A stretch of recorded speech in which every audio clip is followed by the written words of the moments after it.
মোহভঙ্গ, কবি আলম হোসেন। ভালোবাসা অন্ধ নয়, তবে যারা প্রেমে পড়ে তারা অনেক সময় ভালোবাসার মানুষের আচার আচরণ অন্ধের মতো বিশ্বাস করে। এক্ষেত্রে একটা ছেলে মেয়ে প্রেমে এতটা মত্ত হয়, একে অপরের দোষ ত্রুটি তাদের চোখে পড়ে না। মির্জা গালিবের একটি উক্তি আছে, আমি ভালোবাসার নেশায় তাকে ঈশ্বর বানিয়ে ফেলেছিলাম।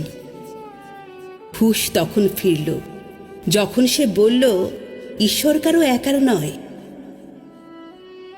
ভালোবাসার আতিশয্যে অনেক সময় ভালোবাসার মানুষকে ঈশ্বর মনে করে অন্ধভক্তি করা হয়। পরবর্তীতে চরম বাস্তবতার মুখোমুখি হয়ে মোহভঙ্গ হয়, যখন প্রিয়জন জানিয়ে দেয় যে সে কারো একার নয়। ঈশ্বর যেমন সবার, নির্দিষ্ট কারো একার নন, তেমনি প্রিয়জনকেও নির্দিষ্ট কোনো সম্পর্কের বেড়া জালে পুরোপুরি আটকে রাখা যায় না। ভালোবাসার মানুষকে ঈশ্বরের আসনে বসানো ভুল, কারণ মানুষ পরিবর্তনশীল। মির্জা গালিবের আর একটি উক্তি, তিনি সৌন্দর্যের উপর বিতৃষ্ণা হয়ে বলেছিলেন, যেদিন থেকে আমি ময়ূরকে সাপ খেতে দেখেছি, সেদিন থেকে আমার সৌন্দর্যের প্রতি প্রচণ্ড ঘৃণা জন্মিয়েছে। মানুষের বাহ্যিক সৌন্দর্যই সব নয়, ভেতরের রূপই আসল সত্য। ময়ূর অত্যন্ত সুন্দর পাখি।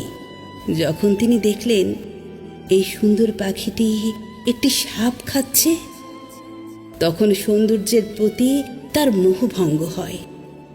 মানুষের বাহ্যিক চাকচিক্য অনেক সময় ভেতরে নিষ্ঠুরতা বা কদর্যতাকে আড়াল করে রাখে।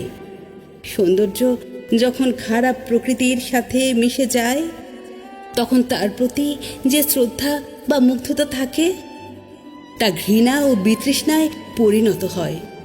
সুন্দর রূপের আড়ালে যদি কদর্য রূপ লুকিয়ে থাকে, তবে সেই সৌন্দর্য অর্থহীন।